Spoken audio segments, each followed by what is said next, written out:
बच्चों, कैसे हैं आप सभी? मुझे आशा है आप सभी अच्छी और प्रसन्न होंगे। चलिए आज हम पढ़ते हैं पाठ 10।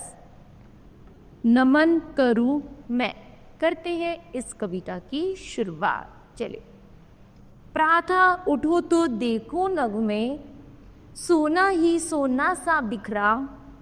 सांझ सितारे सज जाते हैं, बन जाती सुंदर सा सपना। अर्थात यहाँ पर कवि कह रहा है बच्चों, जैसे कि नभ में जब मैं सुबह उठती हूँ तो ऐसा लगता है जैसे नभ में बहुत सारे सितारे छाए हुए हैं और ऐसा लग रहा है जैसे सोना ही सोना बिखरा पड़ा है। उन्हें देखकर इतना अच्छा लगता है जैसे कि एक नई प्रभात की शुरुआत हो गई है और अब हमें अपने जीवन को भी उसी तरह ही चमकाना है। इसलिए हमें प्रातः जल्दी उठना चाहिए। आगे है, अद्भुत ऐसे दृश्य निराले, हाथ है किसके रचने वाले।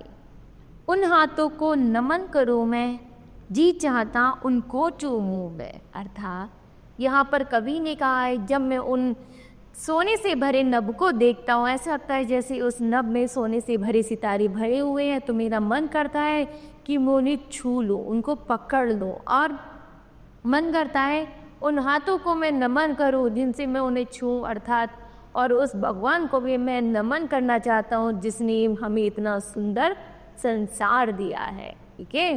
आगे है, कोई विधाता कहता उसको, कोई जग की माता उसको। कुछ कहते वो निराकार है, उसका ना कोई आकार है। यहाँ पर कवि कहता है मैं उस विधाता को नमस्कार करना चाहता हूँ जिसने संसार को बनाया है, अर्थात जिसका कोई आकार ही नहीं, अर्थात निराकार है, जिसने सबको बनाया है। मैं उस विधाता को नमन करना चाहता हूँ। जो भी हो बस चमत्कार है, उसकी महिमा बड़ी अपार है। हम उसको भला भेंट करें क्या, बार बार बस नमस्कार है। अर्थात कवि बता रहा है बच्चों कि उस विधाता को हम बार बार नमस्कार करते हैं, अर्थात जिसने हमें सब कुछ दिया है, हम उसको क्या दें, हम उसको भेंट में क्या दे सकते हैं जिसने हमें सब कुछ दिया है। अर्थात उसकी महिमा इतनी अपार है कि ये तो ऐसा लगता है मानो जैसे चमत्कारी चमत्कार भरा पड़ा हो। इसलिए हम उस भगवान को नमस्कार करना चाहते हैं, बारंबार नमस्कार करते हैं जिसने इतने सुंदर जगत को बनाया है। ठीक है। तो बच्चों यह कविता समाप्त होती है।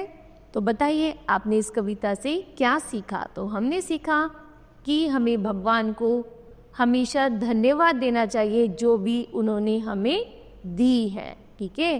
तो मेरी आशा है कि आप सभी को यह कविता अवश्य समझ आई होगी। धन्यवाद।